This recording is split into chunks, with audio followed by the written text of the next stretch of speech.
Hello, everybody, and welcome to episode 3 of the Arsenal show here on the James Johnston YouTube channel. I've got two guests waiting in the wings, ready to speak to you about everything Arsenal this week and previewing the game at the weekend, the big one against Manchester United. Let's get right into it.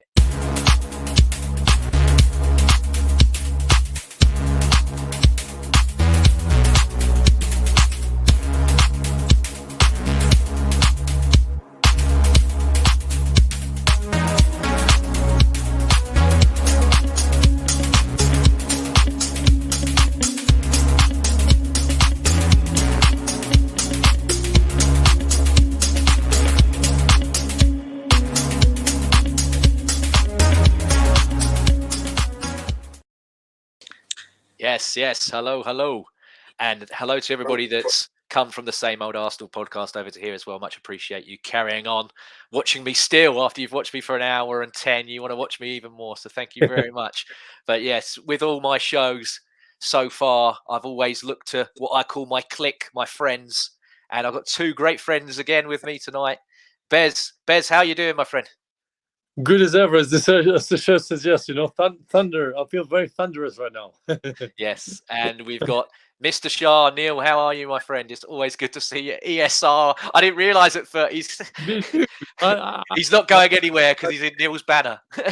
That's it. Ain't going nowhere. Anyway, yeah, glad to be here. Thank you for having me on, and good to see Bes and yourself. Yeah, I was going to say you've both got two classic shirts up there that number 10 used to rep so proudly, and you're repping the current number 10 so proudly with your banner, Neil. I love it. There you go, just a big shoe, Oh, wow, here he is. Oh, fantastic. No, like I said earlier, as much as I do like our third kit this season, I'm not a big fan of the home and not a big fan of the away. But the old kits, I'm not taking a punt at Nike, Adidas, but some of the Nike stuff from back in the day as well is you can't beat it. You can't beat it. When you win things in them as well, they mean more to you as well. Exactly. But yeah, going from a happy memory to a somewhat sad one. Neil, I'll go to you first because you were there. Bez, were you there the weekend? Not by membership yet, but because I was going to say I could go to you instead of going to Neil because I know Neil's done it to death. That's all right. But Neil, I know you hate the lineup questions as well, so I won't ask you about that. But I'm ready. Just sorry, Neil. I'm ready. Brilliant. But yeah, so obviously the lineup comes out, the meltdown begins before we've even kicked the ball. Neil, you were there. What was the atmosphere like beforehand, and then when that lineup come out? The atmosphere was fine as always. We've been brilliant, to be fair, supporters-wise, in terms of really making the Emirates a thunderous stadium, if you like, in terms of noise. So there was no change in the atmosphere for me. Luckily, we didn't have any issues getting in this time around. So yeah, all was good as you'd expect on a day just to go and see your beloved team play. The lineup, yeah. I was only happy for one thing, and that was Trossard. I thought he's finally got his start. Unfortunately, as we will discuss, maybe not have panned out the way we would have liked it to have done. But Trossard was there. I was happy. However, I was a little bit surprised that he didn't start Nketiah, because Eddie, I have to say, you might think I'm on drugs. He's playing brilliantly at the minute. Well, to be honest, I'd even go as far as to say he's our form forward at the moment, including. Yes.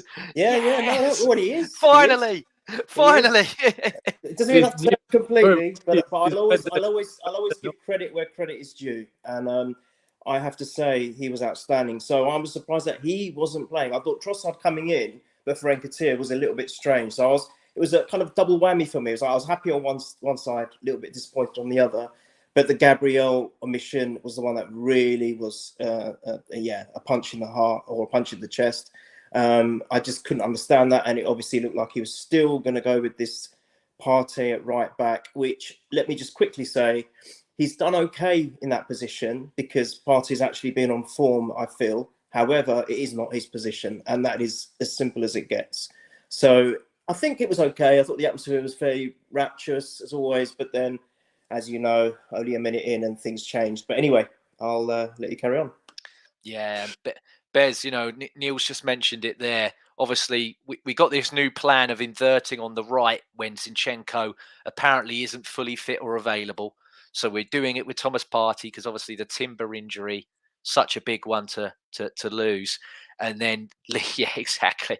And leaving Gabriel as well when we do this. What are your thoughts on it? I mean, it's such a big talking point. It's been a talking point for nearly a week, and I think it will continue into Sunday just before that lineup gets announced as well. But what's your take on it? How do you feel? I mean, if you do think it's a positive, I'd love to hear it because I haven't heard many that are for it. So I'll be honest with you, I'm against it for many. Oh no, shows are no joking.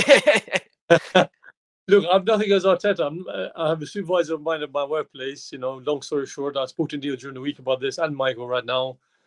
I know you're my friend. I'm from Neil. You'll be my friend too in the future, so be it. But sadly, right now, I don't want to see Thomas Partey right back. Sorry, yeah, right back. He's not a right back. He's like putting Patrick Vieira as a goalkeeper.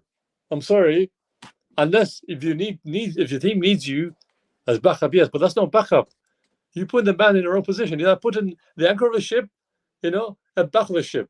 He's like, how? They're supposed to hold the ship steady at the front of the ship, right? Not back of the ship. I mean, come on now. As Neil knows me, I speak as an Arsenal fan. And that's why the shirt proudly tonight, whereas this way. I speak it openly, hard in my sleeve, and I'll keep this in my calmness, not without swearing here, hope not.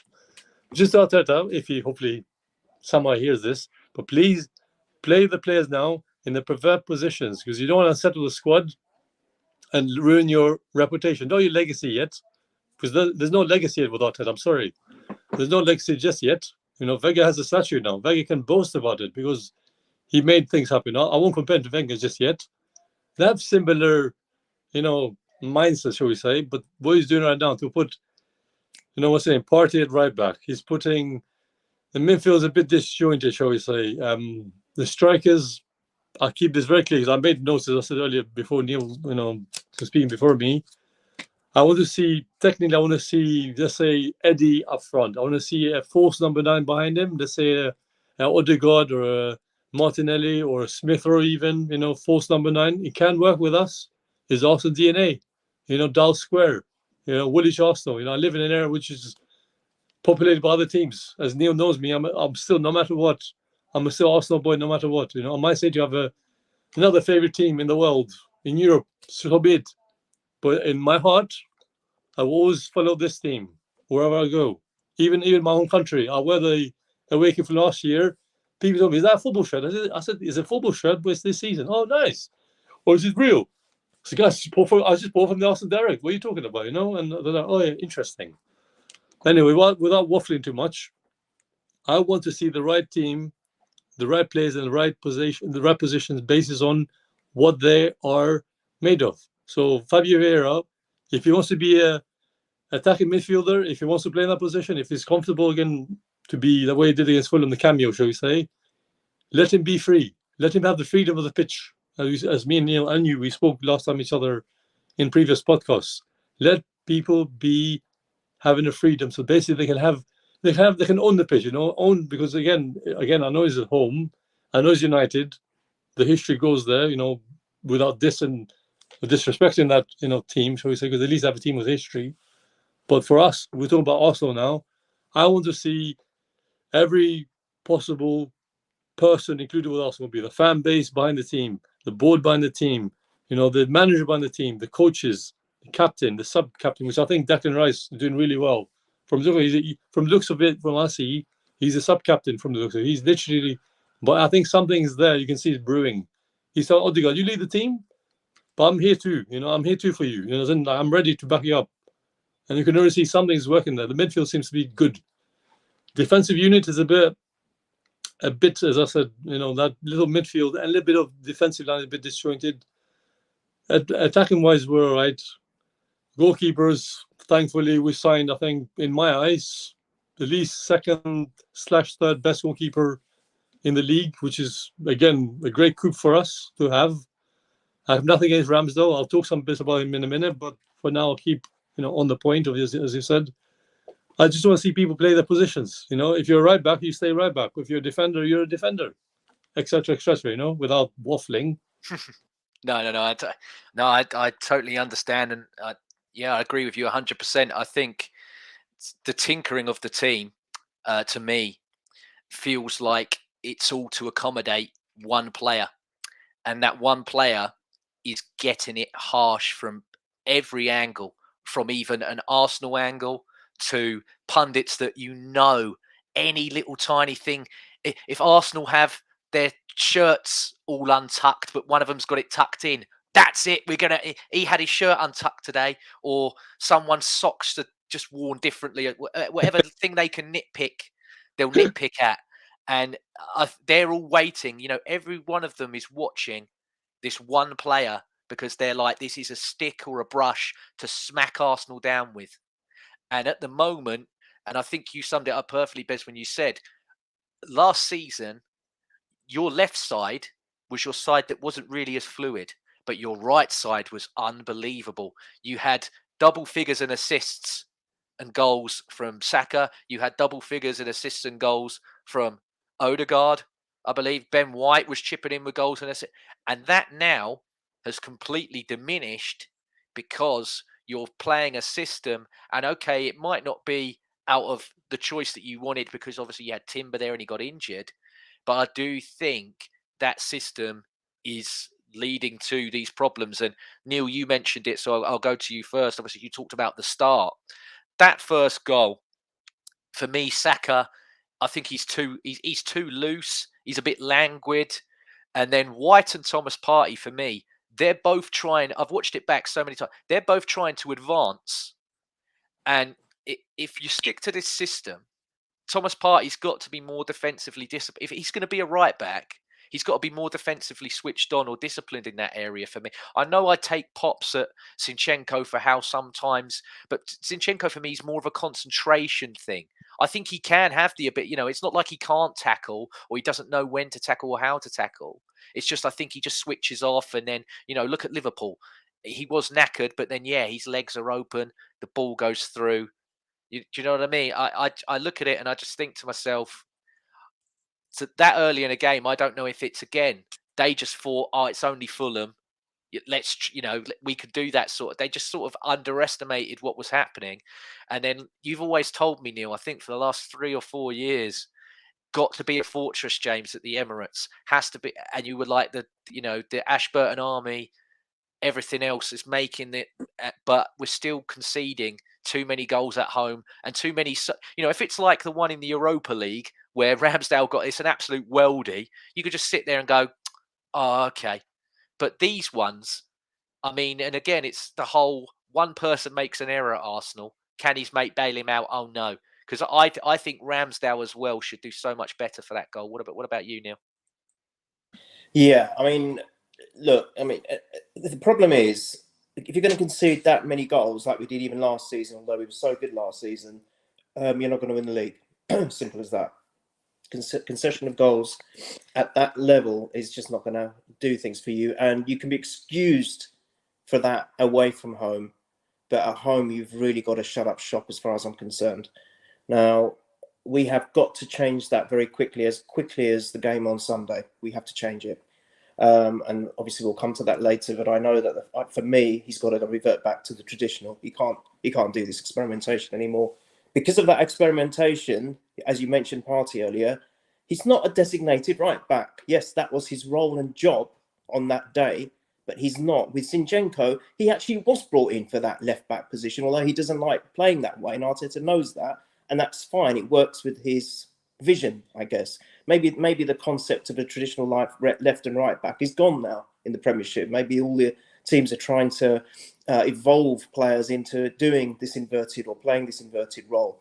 However, that still doesn't mean you don't defend. And the point is, because he was out of position for me, in that position, and that caused that gap. Because I don't see, the thing is, for Partey, although I don't think he's done badly, there must be some conflict in his mind. Your natural, as a human being, your natural positioning or awareness is going to be where he normally is, which is in the midfield, near the Xhakas, near the Rice, not going back where Ben White used to be. And I think that Plus, it was basically for me a collaboration of errors. It wasn't just Saka mispassing it. And look, he was bad. He was at fault. If Eddie had done that or Havertz had done that, the whole world would have come down. Yeah, but because it's Saka, we forgive him, which I don't think that's right. Yeah, Saka made a huge error there. He was actually in error for the second goal as well.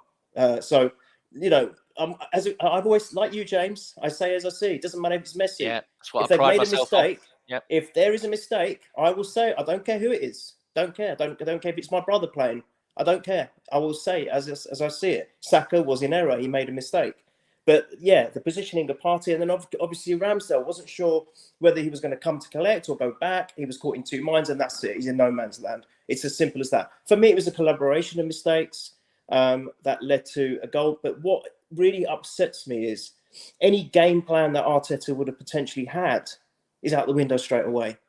First minute. This is the third time in 12 months or a calendar year, whichever way you want to look at it, that we've done this. You have to be on the ball from second one to the last second of the final whistle. You don't have a break. You don't get complacent. You do not treat teams with disrespect. You don't be arrogant. And I'm not saying for a minute that we do that, but it does sometimes come across that way. And I just feel that if we are not to eradicate this from our game, James, you said it earlier, if it's a world-class goal that no one can do anything about, that's different. But mistakes, we should not be allowing teams, if we're going to win this league or challenge City for this league, we cannot afford to give the other team the tools to beat us. We have to make them beat us, make them do it with excellence. And these kind of errors need to be eradicated from our game. If this continues, then we're chasing the game from the first minute, and it's harder that way. So it was disappointing. But you know what? Again, I'll say it. The crowd, it didn't get them down like it used to in previous years. Yep. Still uplifted. It was brilliant. Yeah. No, they did. They all started singing obviously Saka's name, didn't they? And yeah, that was much needed. And you know what? I think you've got it spot on there, Neil, as well, because last season, I don't know if it again was just a collective feeling, but we got all those comebacks, but you knew that was never going to sustain. We weren't going to be able to do that every single week. And I think now that's run out, because there will be teams that will just go, we've got the evidence from what they did last season.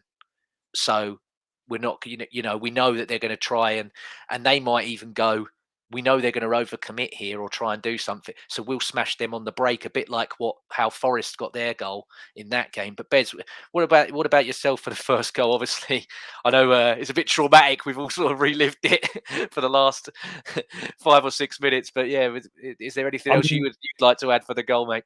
I completely will add every single thing you both are saying. That's why I had some on my notes. I'm keeping it dark for my life now. I'm making basically life happen, as Neil knows. I'm trying to make a balance with my life. I have to make it balance with everything. Everything's balanced now, One thing I'll say to you is, again, all personal jokes aside, as in we're talking to serious grown-ups here, as an Arsenal fan, as a football fan even, I personally have the same initials as Bukayo Saka. So my initial first name, as you know, is Bes, so long name, which I'll add it at some point. And on my family name, which is the same initial as Saka. But I like the K for a reason, because that's my origin of my family, where I'm from. But the only thing is, I won't blame Saka for it. I won't blame the team for it. I won't blame Arteta for it. But I'm doing this thing, you guys in the video, like just a few seconds ago, a few minutes ago even, it seems it seems managers now, even someone like the Fulham manager, they can read us like a book, because they see like we're fragile. They see that, 1 minute, they'll just pounce. Is 1-0. Next thing you know, we're 2-1 up. Great. I was working today, but what's the highlights with keen interest. Even if it's 3 minutes one, but I've got enough grasp out of it. And I was like, whoa, 2-1 up. But why did we close the game? We're 2-1 up. Why did you bring extra defender? Why did you doing? I'm sorry. I'm not attacking Arteta, even though I'm still Arteta in, despite everything else. Why did you bring more defenders on to close the game? Tell me one thing, as you both my friends now, as my brotherhood of Arsenal.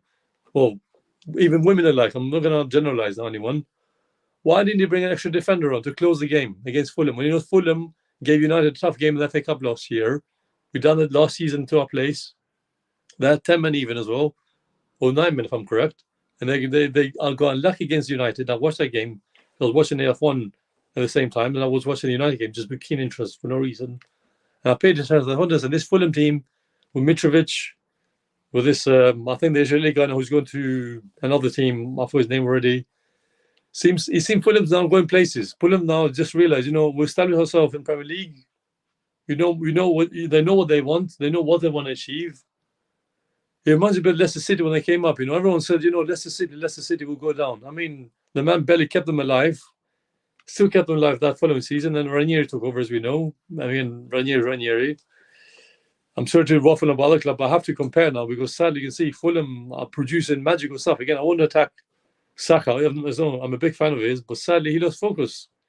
And he literally, from my son highlights, not having a go at him, but from us, so he just was chasing shadows. The first minute of the game, you need to be on point.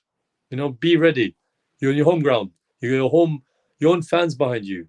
Nothing against him. I'm not attacking him. I'm not attacking anyone involved with Arsenal. As I said, we will be fans, board, manager, players, anyone who just is an Arsenal person, man, woman, child, granddad, grandmother, whatever you are. Even Santa Claus wears red and white, for God's sake. Come on. I mean, hello. It's like, I am frustrated, yes. It was a good point, yes. But we had 10 men, but majority of the games against Palace, away from home. We won that game, 1-0 to the Arsenal, as the old saying goes. But I'm sorry to say, again, it's 2 points lost. Okay, it's a good point, don't get me wrong. But Fulham played well, fair play to them. Credit where it's due. But what I'm more disappointed is, why did we, find 1-0, then 2-1 up. Again, as I said, why do we just park the bus, Well, see, Bez, I'm a bit conflicted because when we went to the 10 men, I know we're jumping the gun a bit here, but no, you're right. You've raised the question, so I'll chip in. Please do. We sub off Odegaard for Jorginho, which is a defensive substitution to me. But I was thinking to myself, we brought Gabriel Jesus after it went for 2-2 and it was on the 90th minute. And okay, there was a period of extra time, but I still don't think that was long enough for him to really do something. But for me, when it went to 2-1 and they went down to 10 men, I thought, we were saying it, weren't we, in our WhatsApp group, Neil? I know you were trying to chip in with the Wi-Fi at Arsenal. It's not always the best. But Saka, to me, looked absolutely shattered. So I was thinking, get Saka off. Put Vieira on that right-hand side, or even Jesus on that right-hand side with Nketiah, and just spank them 3-1.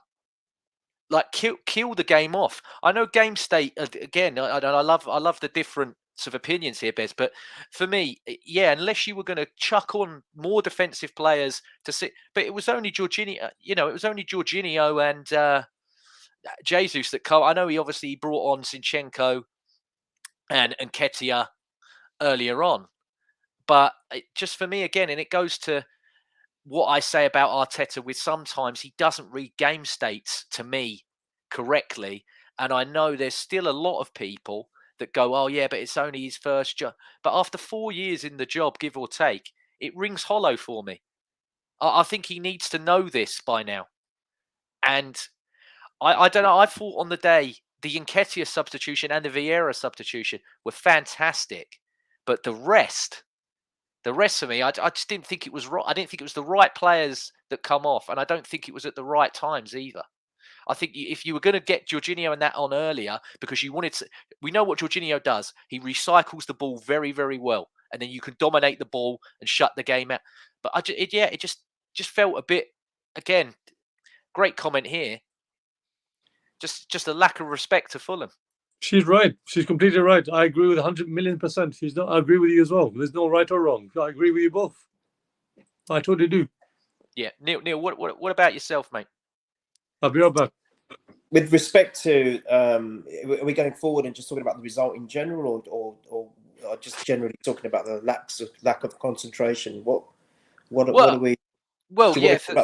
Going on to what Bez says about would you looking at the game state, in your opinion, would you have gone for the defenders, or were you more? Me thinking kill that off? Actually, I'll go one further than you. I was surprised that Nelson didn't come on. I really was surprised that Nelson didn't come on. I thought Jesus, although you've got to bring him on, but I just thought he's just not match fit yet. He wasn't the player that we're used to, and I know it will come, but I don't think he's match ready. I think Nelson may have been. I was surprised only from the fact that from last season when Nelson was coming on, he was making a massive difference in a situation like that where we had to win the game after being pegged back to 2-2. But before that, you're totally right. I don't know why we have this issue of when we are winning a game, we just tend to just stop.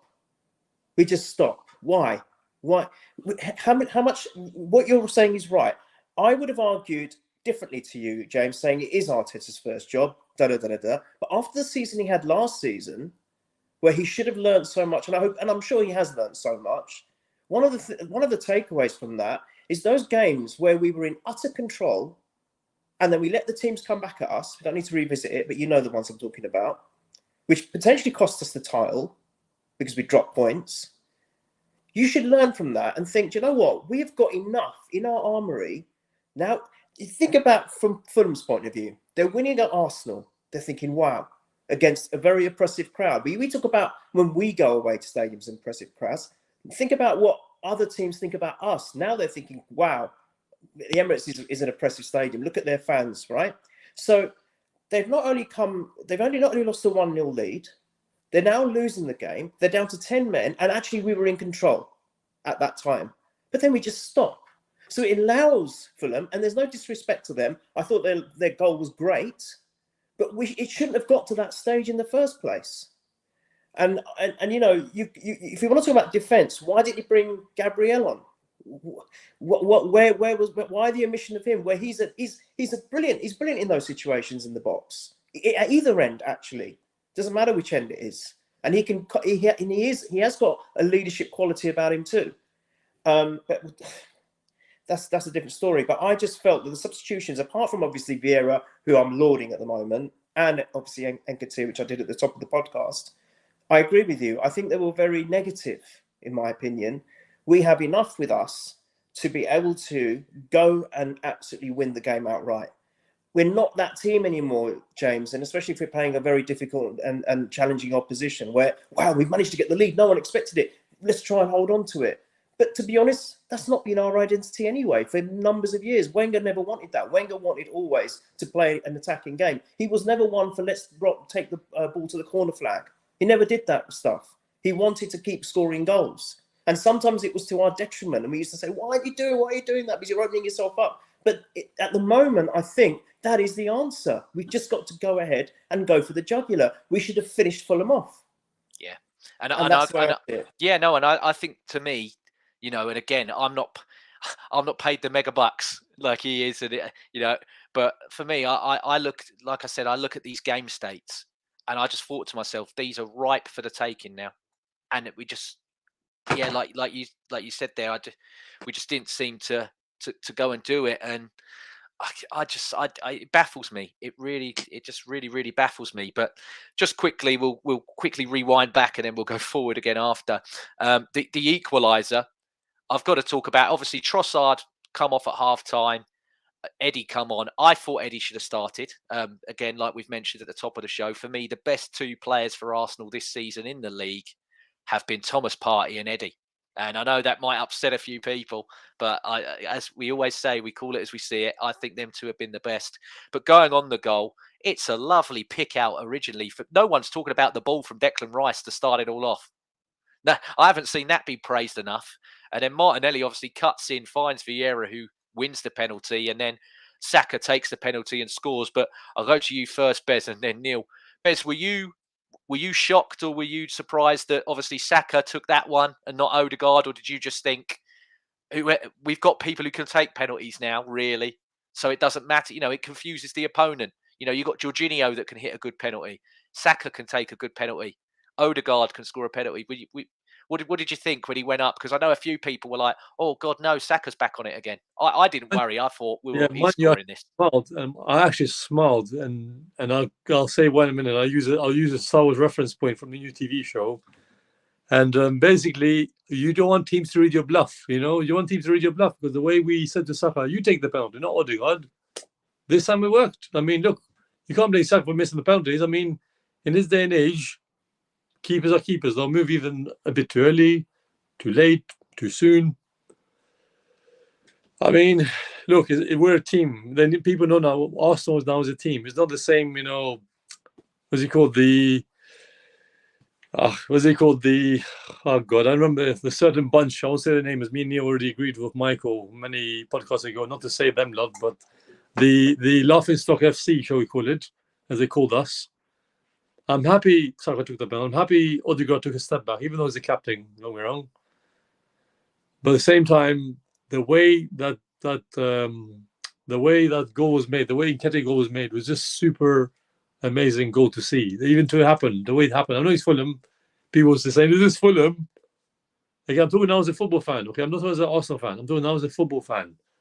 Just beautiful, like a piece of poetry, shall we say, It's just the way it was done, As me and Neil know, before I spoke to you as well, at the certain Muller Rice, Rice to Martinelli, Brazilian, then to an Englishman. I was like, oh, goodness. This year, again, I'm working that day, but this see the highlights, like, wow, wow, wow.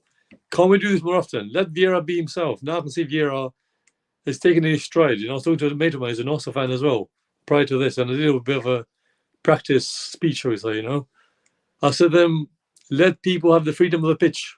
If you are a defender, as I said, be a defender. If you are a striker, do your job as a striker. You don't need to defend as a striker.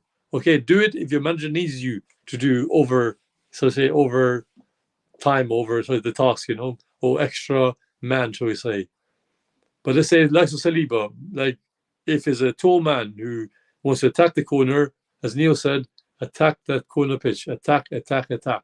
As we know, the best form of attack is defense.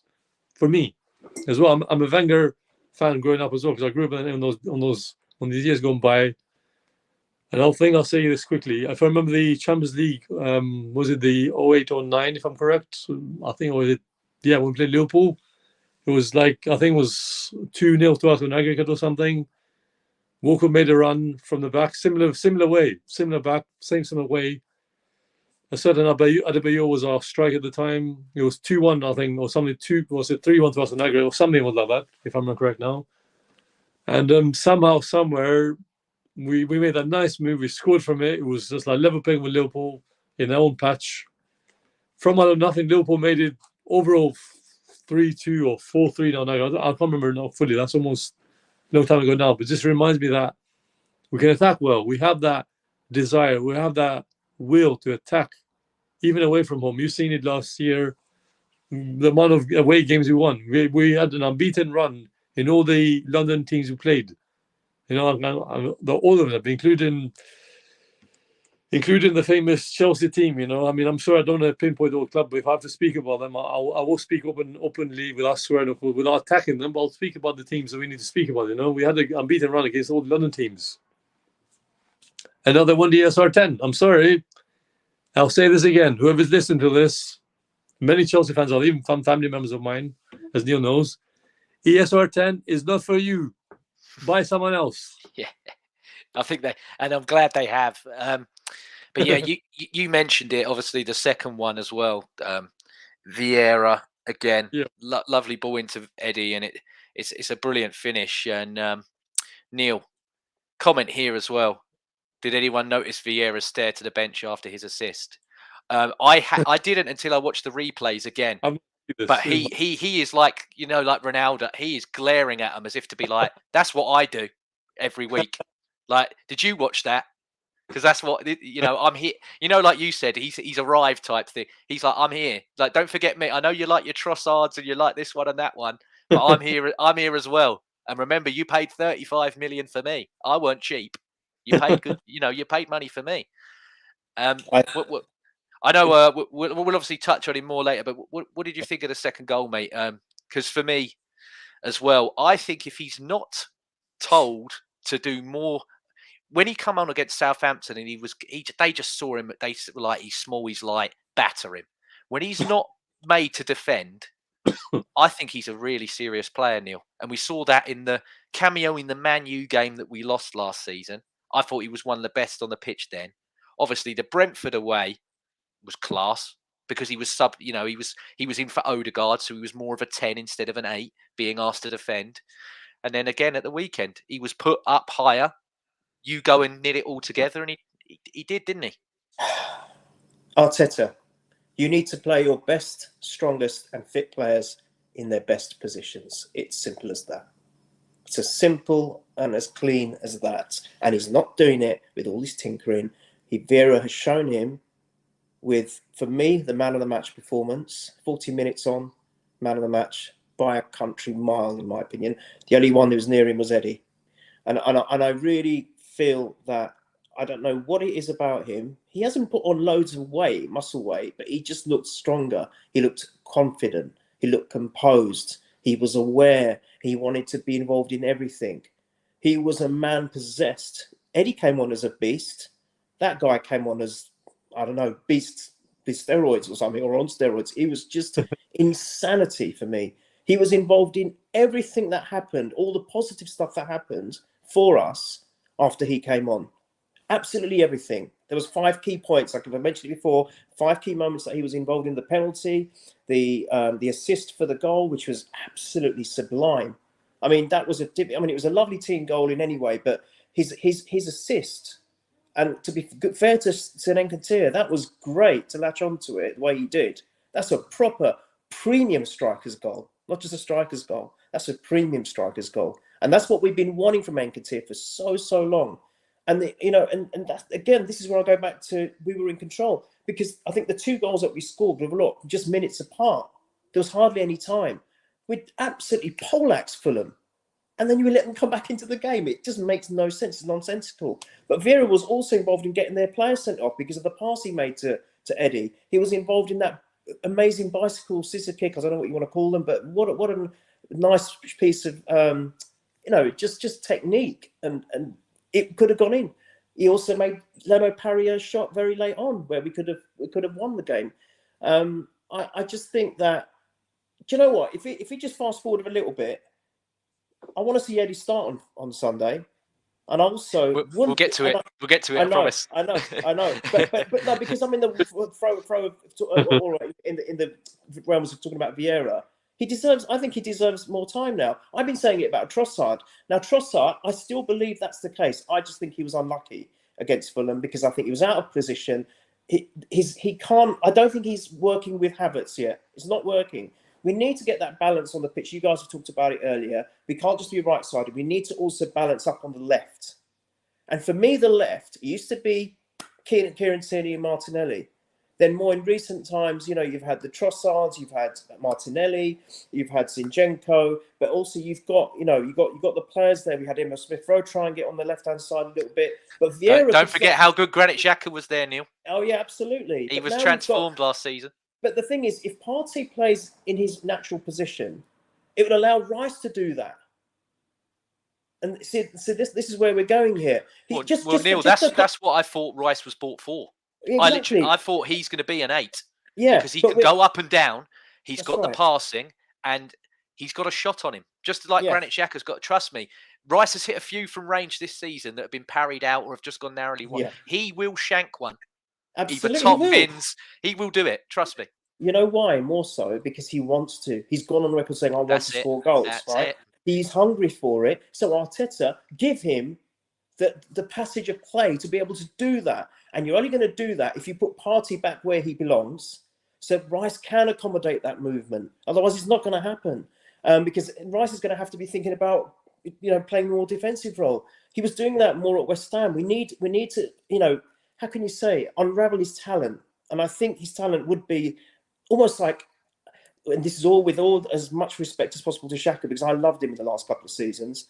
But I think he's an upgraded version of Xhaka if he's allowed to play that kind of role. I really do believe it. And 100%. We need that. And Vieira can play on the left as well. He can. So there's so many players that we've got at our disposal that can really shore up that left-hand side and also make Martinelli an even better player. I think at the moment he's being left in the dry. He can only do what he can do, but he needs a bit of service and a bit of help there and assistance on them. Just the way we provide it to Saka, we need to provide it to Martinelli as well. And I just feel that that's what I mean. Who am I though? Who am I? I'm no manager. Oh no. We value your opinion here, Neil, 100% always. And yeah, I think Trossard, like Martinelli, I don't think he had one of his best games. But then again, we were chasing it in that first half, and there were times where it just felt like every ball that was coming to him, it was just knocking off them and just rolling this way, rolling that way. Chalk it off. They'll be fine. They're not terrible players. we'll be fine. But you made a point there, Neil, obviously about man of the match, and I always do my little graphic, and yeah, this man obviously man of the match for me at the weekend. What about yourself, Bez? Was it? I know Neil picked him. I picked him. Was Fabio Vieira your man of the match, or did you have someone else? I'll say one song only. Vieira. Whoa. Oh, good. I don't have to rush and make another graphic or load up one of my other ones from previous weeks. Drinks around, save the money for next drinks around. No, I appreciate it. But their equaliser, Neil, you said it, and I'll go to you first, Bez. For me, Zinchenko, as much as I thought he was brilliant when he come on, he does dilly-dally, goes out for the corner. Corner comes in. That first phase before it gets to the Fulham player, I think it's not a good header to try and get that ball away from him. Again, we mentioned if Gabriel was on, maybe he would have won that header and made sure. But Saka as well, he sort of turns as if to be like, who's that man? Who's picking? And it's like, it's meant to be you. It's meant to be you. And for me as well, Ramsdale, I think he's starting position. I think he's too high up. I think he should just be a little bit more withdrawn. But what did you make, Bez? Obviously, you said you've watched it back. You summed it perfectly well. I mean, there's no debate, there's no discussion, there's no argument. Sadly, Sinji did his job. I don't blame Saka. Saka is an attacker. I'm sorry again. Saka is an attacker. His main strength is to attack the ball, meaning forward line, all steam ahead. Our goalkeeper Ramsdale. Again, I'm not attacking them. Please, people in the comments, I'll read them in my own time because I'm a bit sick as well. But please forgive me if I sound attacking players, which I'm not going to be a negative guy here. I'm not attacking anyone. But for the life of me, Ramsdale, sooner or later, he needs to be dropped. And I've got him here in this sheet for Sunday. He's not in this sheet, I'm sorry, for Sunday. I mean, I know it's too soon, but I want to see what Raya's made of as well, because we need two goalkeepers in top of the game to challenge each other, to simply be up for a fight, be up for a challenge. Because you saw last year, he benefited Martinelli, he benefited Saka, he benefited Odegaard, left and right. Like, part of it was different players, you said. Again, I don't want to drift off too much from last season. Last season. We can talk about another time, compare and contrast. But I just think Sunday we just switched off. Okay, the first goal is unforgivable, the first minute, fair enough. But to do that, the way we did for the second goal of theirs, is not annoying. It's not upsetting. It's nothing to cry about. It's frustrating. That's what I'm saying. It's very frustrating because it's like you did the hard work. You got the lead back. It's like a boxing match. I'm not a boxing fan yet. Finish the game. Finish the game. As you guys said, okay, you don't agree with me, fair enough. We're not arguing. I wanted a defensive line. Sadly, he did the complete opposite of what I wanted. He either wanted it too attacking or too defensive, and the team of Fulham realised, you know what, we have a chance here with 10 men. Let's do what they did against Palace. All guns blazing, and let's just try and make a point, and which they did. Fair play to them again. But I'm sorry. Again, I'm not attacking any player, anyone affiliated with Arsenal, even our fan base. I'm not even other fan bases of ours. I'm not saying their name right now because it's something I don't want to start to be talking about. So not yet anyway. I want to, but not yet. But I'll talk to you about that if I'm allowed to at some point. But sadly, because I saw some of the clips of them, it's not nice to hear. But sadly, you can blame the players all you want, but also his communication this season, so far as I see, is not the same as last year. You're a defender. You need to stay with your man. Stay with your man, okay? I even see the lionesses. I mean, for the life of me, I know they went to the final. Man, they have more desire than most English, not English, but most football players out there, those men. They have more desire. They talk. They have fun. They communicate. You can hear them literally screaming across the television. Get the ball, run the ball. Okay, the women's football is different to the men's, but they have a better communication. They seem to enjoy it more. Play with their heart. Play for the badge, as me and Neil spoke in the previous podcast. After the last one, I think I spoke with you as well, James. Play with the heart, but for the life of me, if it's the last few minutes, okay, you don't want to attack the ball, defend it. It's like a cannonball, coming in. Okay, fine. So you just let it hit your head and you're just gonna decimate. I mean, come on now. Do you want to do, shall we say, decimate, or you just want to, run away from it, or simply try and protect that, that little castle, should I say? I mean, again, I get nothing at Ramsdale, but I do believe the lad is getting. Again, I'll say this, not attacking him, but we're talking here. He's getting complacent for his own self. He's getting a bit cocky to say that, oh, I'm the number one goalkeeper. Matt Turner's gone to Knockin first. I don't have a competition. Our goalkeeper, I think, is going on loan, Renarson, which again I know is sadly didn't have a great debut, as we know, that particular season. As me and Neil spoke about, I think, once before. I'll touch on that because I think I was in that game. I didn't like that game, seen it live as well. What happened in that game, which was ex-Brighton's first game against us many years ago, if my memory serves me right. But Ramsdale, again, he just switches off. I mean, he's a big lad. He's not a small goalkeeper. I mean, he's a big lad. Come on, he speaks English, clear as whistle. He's a communicator. I mean, now it's like he's just off and just that happened. I mean, I can swear, but I'm not allowed to swear this minute. But I know it's frustrating. Yeah, I say, sorry to interrupt. go on. Ramsdale has. If there's any doubt in Ramsdale's mind that he hasn't got competition, he needs to take that away from him straight away because we've got Raya. Oh, he's got serious competition now. There's no excuse. And to be honest, that's the surprising thing. If there are being errors or errors are creeping into his game. Now, before I say anything, let me just say, as a disclaimer, I'm a huge Ramsdale fan. I love him. I love his attitude. For me, he's the Freddie Flintoff of football. He's just brilliant. I love him. I really do. I've got a lot of time for him. His personality, everything, ever since he came to the club. Let's not forget the amazing stuff he has done before we sit there and persecute him. In fact, he saved us at the end. They could have won 3-2. So let's not forget that save, just for a second. Yeah, no. Yeah, 100%. But I will observe one thing. The 2 games I've been to this season so far, every time I've watched him, I've felt scared because he's so far off his line throughout the whole game. It's not just for that goal, James. He's way off.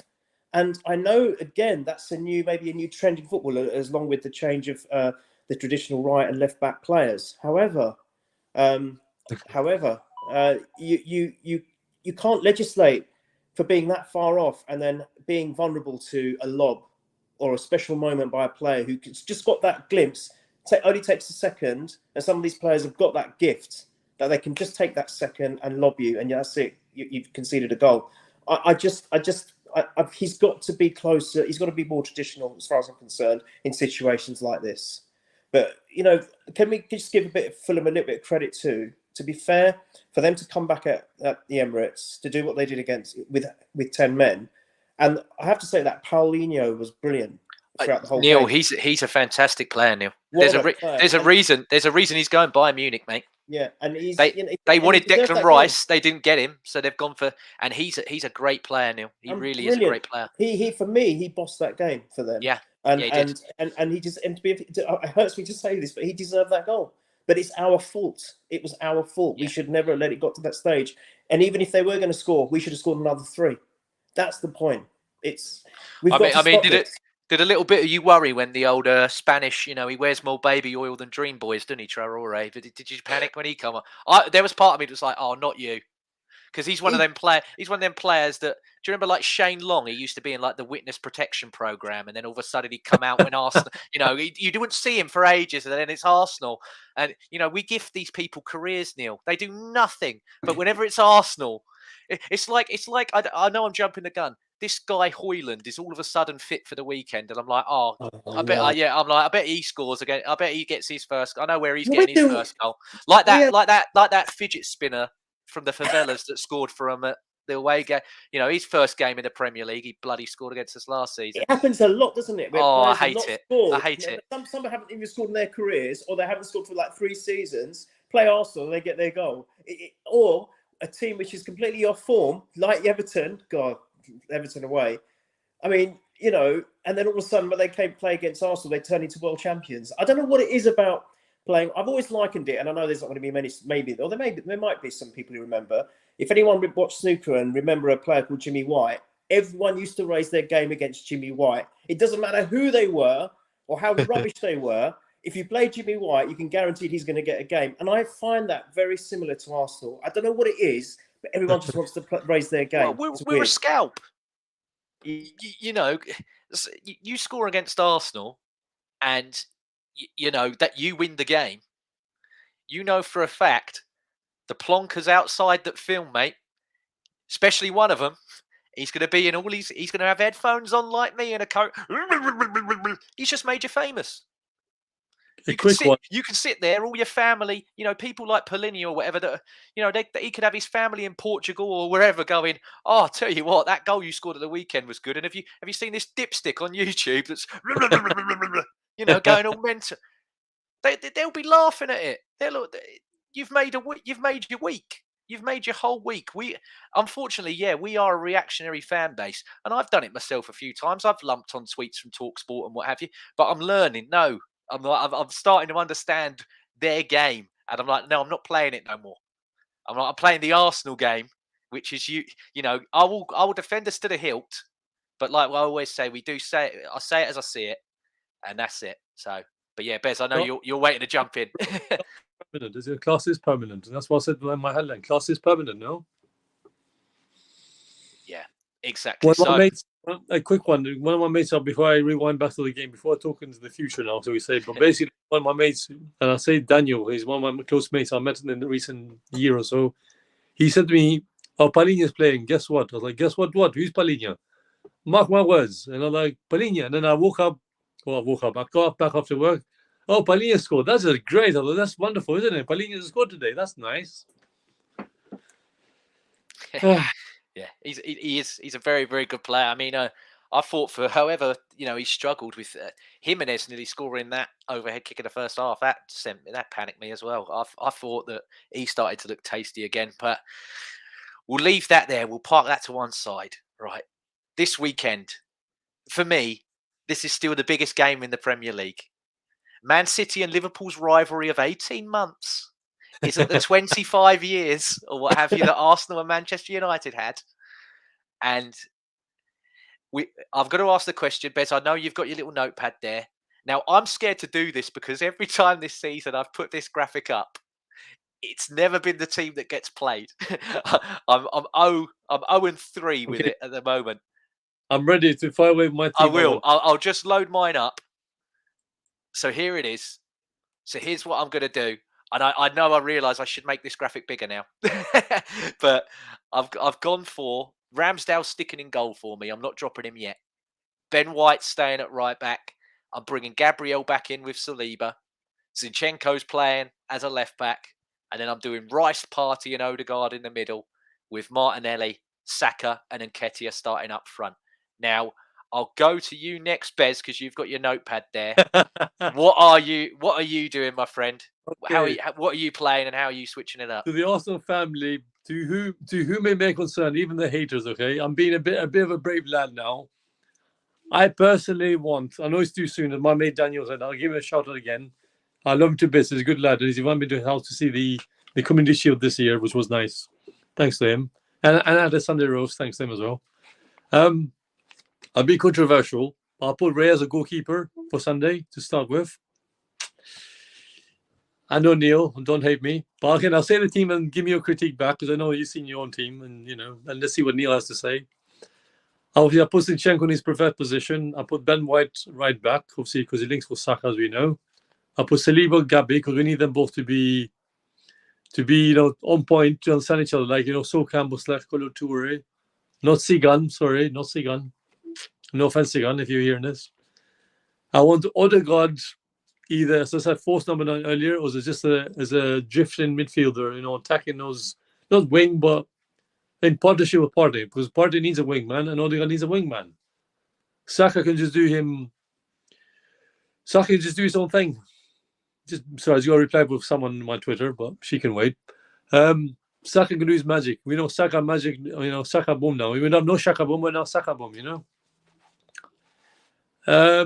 That force number 9 for me is mainly Jesus if he's ready. That force number 9, like a Dennis Bergkamp, as I said earlier, behind the main striker.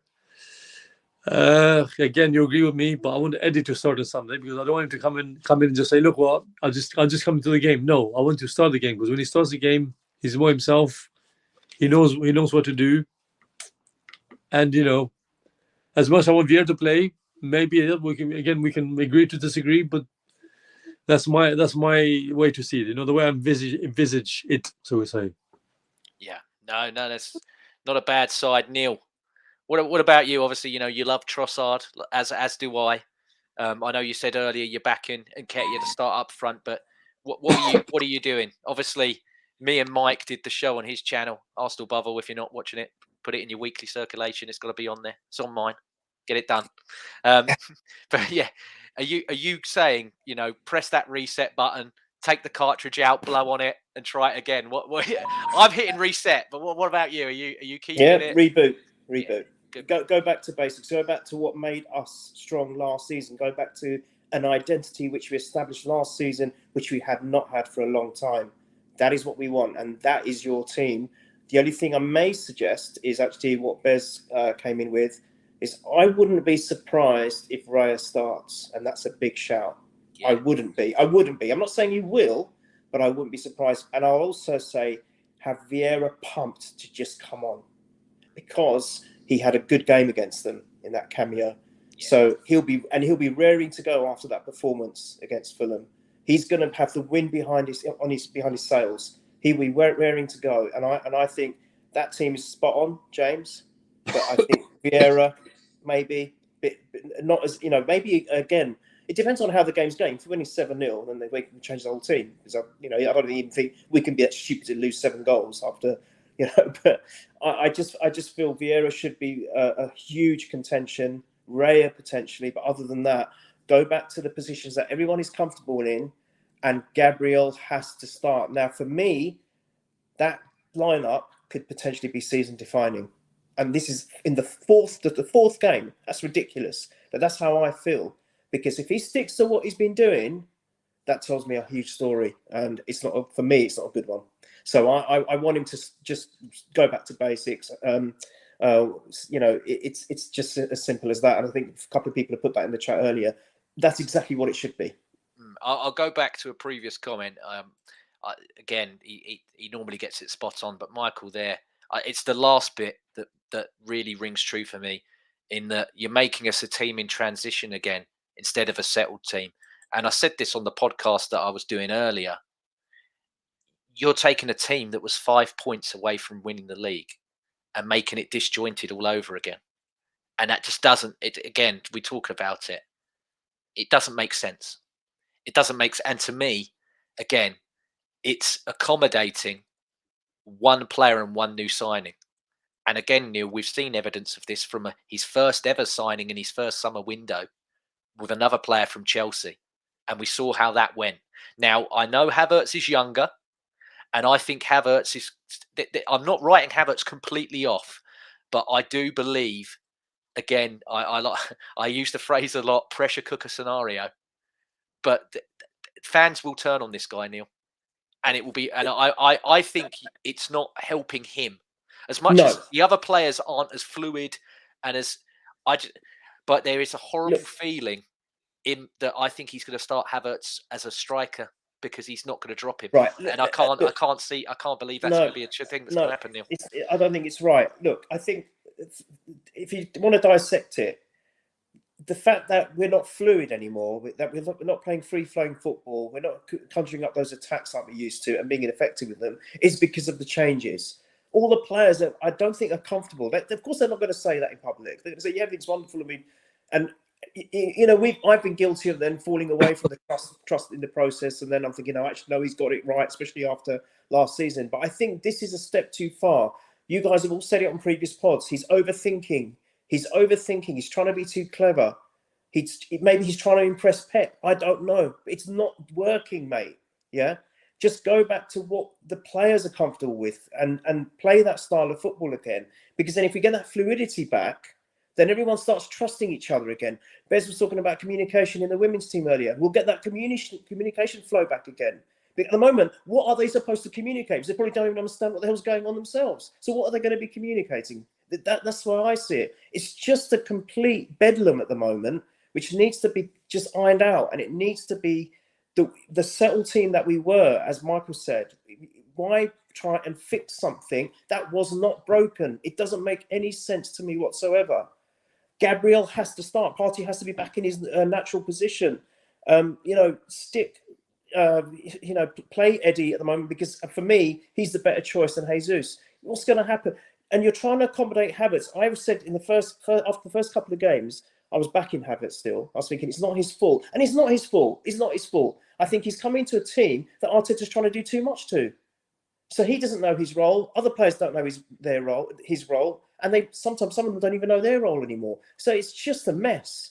So I would suggest, if you still want to play him because he's cost 65 million, he shouldn't be influenced by the price tag. I said earlier, you play your strongest, best players at any one time. The players that are fit, the players that are in form, the best players for the best positions. That's it. But if you want to stick with Havertz, I think he's better coming on as a substitute at the moment, because his confidence is going downhill, and it's going to spiral into a real dark hole if we're not careful, not only because of the fans, but also for what the pressure he might put on himself as well, James. That's not a good thing. If you look at him, Neil, as well, and James mentioned this on the podcast that I was on earlier as well, he said to me he's making a lot of passes where he's not even lifting his head up, and they're all backwards. They're not progressive. They're not forward, and that's what we bought him for. And I'm like, again, I think if you're going to play him, you've got to really put your arm around him this week, because it's going to get hostile. I think if we go like 4 games in, like we've played for a month, and he's done nothing for that price tag. Sadly, he is going to be judged on goals and assists, because there are other players at this club, like you've said, Ala Vieira, Ala the man in your banner, and we love Trossard. They produce, and they've produced for Arsenal. I've seen a lot of people that are talking about adaptation, and they're like, Bergkamp. Imagine Twitter if Bergkamp was around in this time. Imagine Twitter if Henry was around in this. Imagine Pirre. What I'll say to that is hang on. Bergkamp, Italy. Henry, Italy. Pires, I think we bought him from Marseille, didn't we? I think he come from the French league. Kai Havertz has been here 2 seasons. I'm not having that he's got to maybe adapt to the position, yes. But adapt to the Premier League, no. Yeah, good shout. No. Good shout. There's the video that's doing the rounds where Saliba makes that 4-player splitting pass to him. And all he's got to do is that and go. And he's a 6'4" man, so his strides are bloody massive. Like Haaland. I think when I was getting a bit geeky last season, I think it was something like the amount of meters that Haaland can, when he's bearing down at full pelt at 6'5", the amount of yards that he eats, you can have that at 6'4" with Havertz, but he's just bereft. He's just completely bereft. Bez, I know obviously we mentioned it earlier. Is there anything you want to touch on with Havertz? Where do you sit on the Havertz debate? I know a lot of people think he's going to start regardless. Do you think he's going to start, or do you think he's out? I know you line up didn't have him in it, but what do you think he's going to do? I'll say my eyes. I'm sorry, but as you say too, the league, performing well. He did to Martinelli last season. I'm sorry, Havertz. Till next time, you're dropped, or you have to be dropped. It's the only way it works. The team, as we saw in the Invincibles era, we had a consistent team. As we saw, I grew up in that period. Thankfully, I joined as the Arsenal, family at the right time. Even the shirt is before my time, sadly, I think. But still, I remember those days. I'll mention on this as well. I think people need to hear that people will get dropped. Rotation is important. But what's not important, Arteta needs to remember, and I'll say this as a football fan now again, Arteta is not Claudio Ranieri. You don't tinker the team to benefit yourself. Don't change what's not broken, as Michael Harris just said, right? Because you're affecting us inside as football fans. We pay you to see you, right? It's like a movie. I saw say, for example, The Matrix, the first one, for the first time cinema ever, a few weeks ago. I was in awe, completely awe. Same with Bruce Lee's last of the movie, I was completely amazed how well all movies were made because he got love, attention to detail, small prints, small, stuff. But I think Arteta has somehow been, again, I've nothing against Pep Guardiola. He's a wonderful family man, as I see. He's a wonderful manager. I know he's not in good shape now because he's having a surgery. I'm not attacking him right now. But I say to Arteta, you're not his understudy anymore. You're yourself. Show us what you're made of. Show us what you're made of, as football fans even. Show these haters. Will be TalkSport, other fan bases, our fan bases, the toxic ones. Well, I don't want to say their names now. But one thing I'll say, Ashberto and Naomi, I have nothing against them.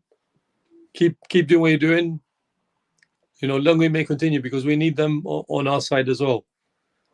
I mean, what did they last year was amazing. They made noise, man. And like the Emirates, you tell me now, as a brothers, both of you in this presence, no one complained last year. Emirates was a library.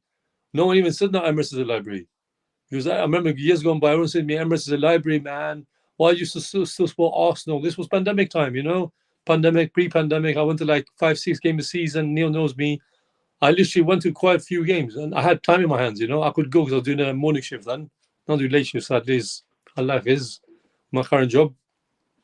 It killed me to say, but I want to see the same Arsenal again. Communicating, enjoying themselves. Manager enjoying themselves. But one of the games though early this season, he let one of his coaches take charge and say to him, "You run the show.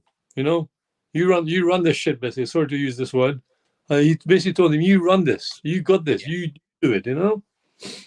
I mean, one thing I'm annoyed is we don't see any proper ex-Arsenal legend in this turf. Like, where's Bergkamp? Where's Henry even? Even Henry, I know he does this sports thing, bro. He only speaks sense. And I'll touch on this, without waffling too much. I hope not. Please forgive me. I'm talking from the past, bygone era now, to rewind back a bit of time. Might bring a lot of memory for you both, and myself included, and other Arsenal fans around. Only speaks sense, the way he speaks from the heart. He's still an Arsenal fan. Bergkamp too. Where is Bergkamp? Why? Okay, you got his two sons at Watford. Why don't we sign one of them for Arsenal youth team? Like Beckham bought one of his sons for Brentford. Why did we get one of his sons for us? I'm sorry, but in terms of history, we're bigger than Watford. Nothing against Watford as a team, but in terms of history, we're bigger than Watford. So why do we sign one of the Dennis Bergkamp sons? Why do we push for that? We could have just paid a nominal fee, I think they call it now. We could have paid maybe a commission to Ajax or whoever's in charge of these boys. It'd be nice to have another Bergkamp name to the families if they hopefully turn out to be a success. Hopefully, touch wood. I think we had them on a trial and they just didn't impress. It was a bit like Beckham's sons, weren't it? I think both of them were at the academy and on trials, but they just, they whatever reason they just didn't impress, and that's why we didn't. If Bergkamp's son, I think he plays in the conference now, where I go sometimes watch Dagenham and Redbridge. I think he's at Bromley or someone like that. So clearly his career's not hit the levels that. That was one of the reasons why I kept going as well. I was like, oh, if we're Dagenham play Bromley, I might be able to meet Dennis Bergkamp. What a day that'll be. But yeah, just quick as well. I know that on this show so far today, we've had somewhat, I think, fair criticism leveled at this one man. But here he is. And this week, this guy is 21 years of age and he has won an Arsenal Player of the Season. He's won an England Player of the Year. He's won the PFA Young Player of the Year. He's won one FA Cup. He's won 2 Community Shields. And throughout his career, he's contributed to 120 goals and assists at 21 years of age. At 21, yeah. Thank you for saying it again. At 21, exactly. Yeah. Just quickly, guys. How much more is this guy going to do? Not just for us. I mean, I know he still scored at the weekend. I know we've had quite a bit to say about him. We've got to remember he still pulls up his numbers. He's still got his 2 goals for the season, like Eddie. He's the man. He's the man. I don't care if he's made mistakes. I do care, but I'm saying that doesn't mean that, just because I've criticised him, he's in my bad books or he's in the doghouse. Of course not. He's one of the most outstanding young talents that I've seen in a generation for me. He is everything that would want in a footballer is Bukayo Saka, because he's not only good on the pitch. I think he's very well together as a human being, and that will help his career, because that's what Wenger always instilled in his young players. That you got to be a decent person as a human being first and foremost. Then all of that kind of comes out in you. Just sorry to cut you off while you're on form, Neil. Look at when he got to meet Wenger. All that when they said, "Oh, Wenger's going to be it," he went, "Oh God, like Arsenal's going to be like that whole week, didn't he?" And then the picture when he finally met him, because he never got the chance to. He was obviously gone by that, but he was just like, "Oh my God, I'm so glad to." And he would have been. Wenger would have loved to have him when he was, when Wenger was in his prime. He would have loved Bukayo Saka, and that's a huge testament to him. That sums it up for me. What you're asking, what he could go on to do? He's going to win Premiership titles with us. He's going to win the Champions League with us. He'll probably do. Hopefully, he might win something with England as well. But he's going to excel, and that is why it's so important that we do. Look, I'm not a trophy hunter, but I think we have come to a stage now where we are spending big money. We do need to start showing something for it, and I think we do need to start winning some trophies now. Otherwise, unfortunately, as loyal as I think a player like Saka is, he's too good to go his whole career without winning the big cups. Yes, and he's not going to be like Harold and wait till he's 31. No, he wants he wants it now. Yeah, exactly that. So I think although it's there we go, Michael. There we go. There it is. There you go. So that's where he's going to go. Well done, Michael. He won't have space on his mantelpiece, Michael. Well, we got the Champions League draw earlier. It's not the worst of draws, and let's hope we can maybe go far in that competition this season. I was just about to ask you guys about that. I'll go to you, Bez, first. What did you before we wrap up? What did you make of the Champions League draw? I mean, I thought it was as good as we could have got. I can't complain, but I'll keep it 1, 2, 3 now. Bullet points. Lens is a romantic trip away to France. Okay, we know that. PSV, we had them last season in the Europa League. Was it the scene before last? Sorry, we're running Van Nistelrooy. Now at least we patch things up with him. Differences aside. Sevilla again is old nemesis from previous encounters. We know our history with our players, ex-players of ours. Rest in peace again, Jose Antonio Reyes. Wonderful talent we had with him in that short amount of space of time. Before I jump to a conclusion, I do want to touch on that Saka moment. On that unbeaten season, we had Jermaine Pennant, but sadly Jermaine Pennant lost his ways, because he had a bit of a bad boy attitude. But sadly, it's good to see, and it's wonderful to see that Saka doesn't have a bad boy attitude. He just does his thing, keeps his head down, up and up he goes. We say, that's what I like to see. Just do your job on the pitch, off the pitch, as you do as a footballer. Be a good role model for everyone, including yourself, because you don't want to leave a bad legacy behind. I'll keep this quickly, and I promise I'll keep it very quickly. The reason I became an Arsenal fan because of Dennis Bergkamp, by pure accident in 95, 96 for me as well. Just had a cousin of mine, Neil knows the story. We might not know James. I'll repeat it one more time because I have to keep saying this, and hopefully we'll share how we became an Arsenal fan. I just saw the book of this guy. I was like, it was a Colin book. I was like, who's this guy? I said, I don't know. Came to England. I see Arsenal. I see Dennis Bergkamp. I was like, hold on a second. I have to be an Arsenal fan then. I don't have a choice. I have to be an Arsenal fan. So then it's just Dennis Bergkamp, Wonderland. He's just forever engraved in my head now. DB10. Now we have ESR10, but DB10 is DB10. But sadly, ESR10, please long may continue. Please play more games. Please survive the hardship of the Premier League, of the Champions League, of that away cold night Tuesday in Stoke, shall we say, as I know about that very well, as Neil knows me.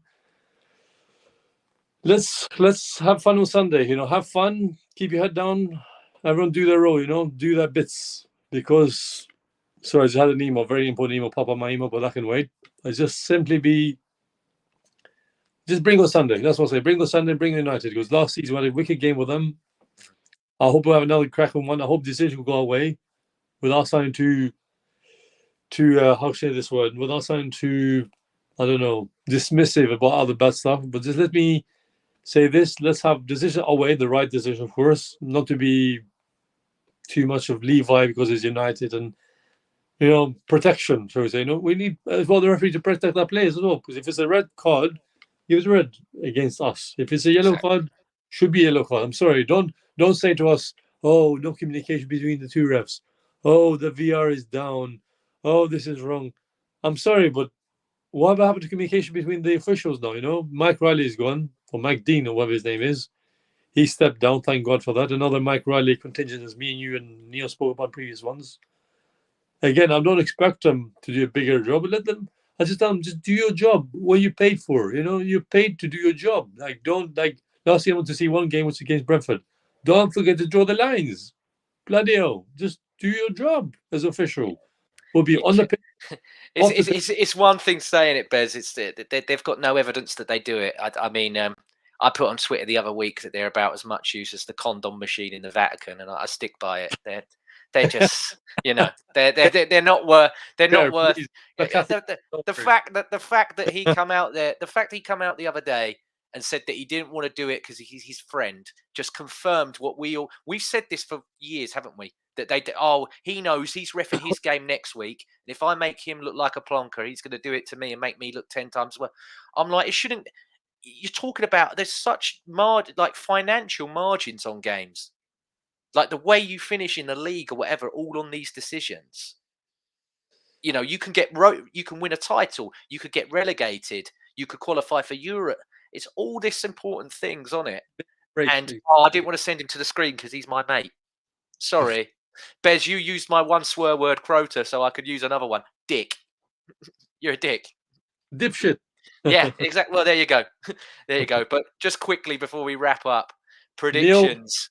Predictions, Bez. What are you going for? Neil, please, not me. Okay, Neil. Neil, you've probably done your prediction about 7 times on all the podcasts you've done this week, but if you want to go for the 8th time, here you go. Far away. 3-1, Martinelli scoring. Good man. Bez? I'll say 3-1, 3-0. I want a clean sheet, bro. I want a clean sheet for once. Yeah, I want a clean sheet. I know we had one against Palace, but I want a proper clean sheet. Just do your job as a player and a manager, of course. Again, I won't wolf anymore for tonight. Yeah, 3-0, 3-1. Similar to Neil. How about you? I'm going to go for a very nervy 2-1, but I still think we're going to do it. And I'll go with Odegaard scoring. I'll take Odegaard scoring. How about Vieira scoring? Sorry, I want Vieira to score. That'll be fun.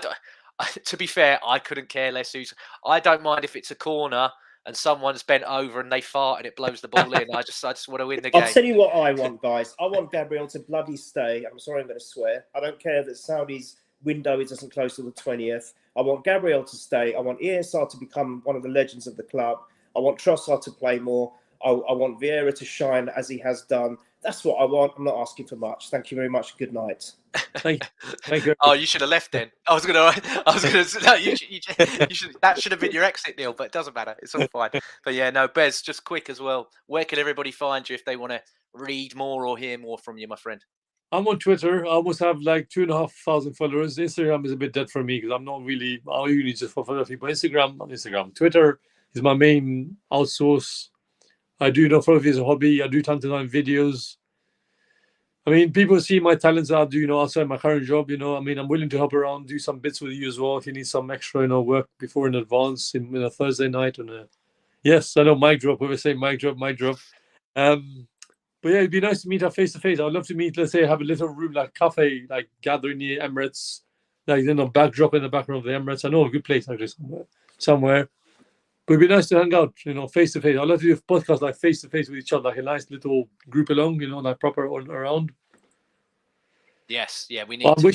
Wishful thinking, bro. I'm just dreaming. No. We need to get it organised for sure. I mean, I've been doing podcasts with Neil. I mean, I'm surprised he's bored of me yet. We've been doing it for so long. But yeah, I finally met him for the first time, didn't I? It was like 10 years it took us, but we finally got it done. We didn't have Davina McCall or anybody to reunite us as like long lost family type thing. We had to do it of our own accord.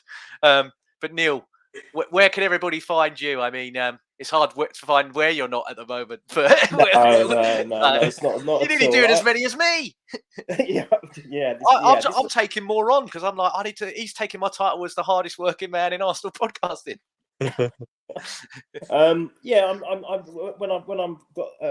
given the honour to be on podcasts like yours and the other ones that I'm on, you can find me there. I mean, I started, so give Jack a mention. If it wasn't for Jack, I never would have got into the podcast game in the first place. So Jack from the Purely pod. Obviously, Michael is doing wonderful things with the Arsenal Above All pod. He gets me on when he can, which I'm blessed for. And then obviously you've got Adams now hosting the Over and Over, and you've got Tom's pod as well. Yeah. It's an Arsenal thing. So, several podcasts when I'm lucky to be invited on, and I always take it with the utmost gratitude and appreciation. And it's always an honour to be on. Just very much like yourself, you've started getting me on yours now as well. So, I couldn't be happier. And and then the usual socials, but here's where you can find me. I don't host one. That's the only thing. No, that's the next step, Neil. That's the next step. No, not for me. Okay, we'll get you to host one on here one day. I'll let you do it. But no, thank you so much, everybody, and everyone in the comments. And it's popped up whilst the show's going on about new subscribers. So thanks for that as well. And I saw my brother was in the chat earlier. So we'll shout him out because hello, Dan. His song's going to come back on in a sec. So if you're not already, L1 Stone, you need to follow that and listen to all of that on Spotify as well. All the other audio platforms. He's probably on the bad ones as well as the good ones. But yeah, he's coming just about now. But take care, everybody, and we'll see you soon. Come on.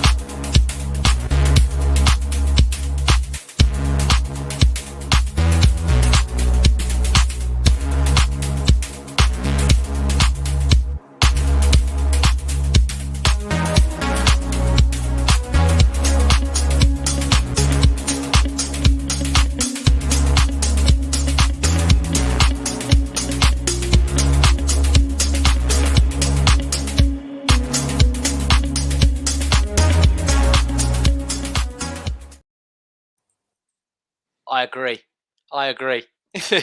Nice tune, bro. Your brother's got a great sense of music.